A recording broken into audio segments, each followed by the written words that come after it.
Matagal nang may mga nakakahawang sakit. Noon, baka nababalitaan mo lang na kumakalat ito sa ibang lugar. Pero anong gagawin mo kung may kumakalat ng sakit sa lugar ninyo? Maraming bagay ang hindi mo kontrolado. Baka matakot ka.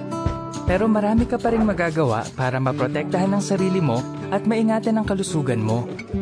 Simple lang ang ilang paraan, pero napaka-epektibo. Halimbawa, lagi kang maghugas ng kamay.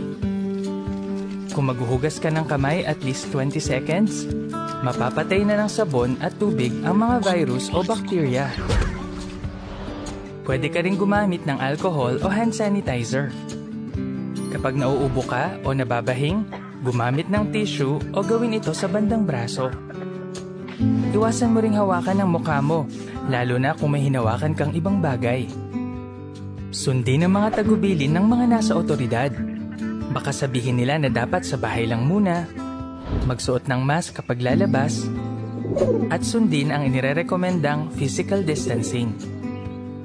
Kung magkasakit ka, tumawag agad sa doktor. Mahalaga rin ang emosyonal na kalusugan mo. Baka ma-stress ka kung lagi kang nakikinig sa masasamang balita, sa mga sabi-sabi, o nagkakasalungatang mga report. Makibalita ka pa rin, pero lagyan mo ng limitasyon para hindi ka masyadong mag-alala. Maging abala sa iba't ibang gawain, at laging makipag-usap sa mga kaibigan mo at kapamilya. Mapapasaya mo na sila, gagaan pa ang pakiramdam mo. May isa pang bagay na napakahalaga. Sinasabi ng Biblia na may mga panahong gusto ni Jesus na mapag-isa para manalangin at pag-isipan ang mga espiritual na bagay. Kaya maglaan ka ng panahon para patibayin ang kaugnayan mo sa Diyos. Kung magpo-focus ka sa magandang pag-asa sa hinaharap, mas makakayanan mo ang mga hamon ngayon. Buhay na buhay ang pag-asa ng mga saksi ni Jehovah dahil ibinabahagi nila yon sa iba sa anumang ligtas na paraan. Gusto nilang ituro sa mga tao ang pag-asang nasa Biblia. Iniimbitahan din nila ang iba sa mga pulong nila. Kung posible, nagpupulong sila sa isang lugar. Pero kung hindi, nagpupulong sila sa pamamagitan ng video. Sinasabi ng Biblia sa Isaiah 33:24 na darating ang panahon na wala nang magsasabi, may sakit ako.